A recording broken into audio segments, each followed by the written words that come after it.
लाख रुपए की बात कर रहा हूं मैं, वो तो छोड़िए, सिर्फ लाख रुपए की बात।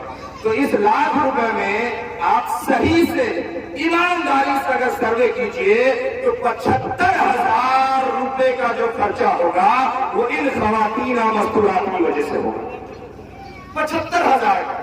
और ये बेजा होगा और ये बेकार होगा, ये रस्म रिवाज होगा, ये गैर का होगा, जिसको हर प्रोग्राम में जबरदस्ती डाल दिया गया है। वरना 25,000 रुपए में नहा धो के लड़का को बोला, लड़की को बोला, इजाब कबूल कराओ, मेहर बांधो, तू अपने घर, हम अपने घर, बात बताओ। लेकिन ये सब, ये भी होगा, वो भी होगा, वो भी होगा, ये भी होगा, हिंग भी है, हलवे भी है, फिटकिरी भी है, धान भी है, डलिया भी है, और गजरा भी है, और सेरा भी है, और हल्दी भी है, फुलझड़ी भी है, क्या मैं गिनाऊं?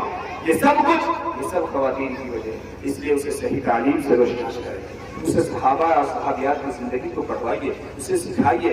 आप नहीं बच सकते। ये न सोचिए कि हम अगर उन खवातीन को खिला देते हैं, पिला देते हैं, पैसे दे देते हैं, हम तो उसे घर की जिम्मेदारी बना के रखे हुए हैं तो हमारी बख्शिश हो जाएगी। नहीं, कभी नहीं।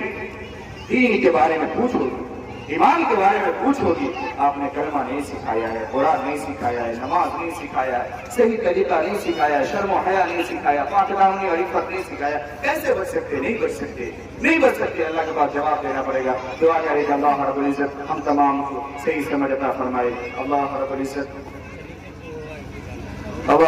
हम तमाम को सही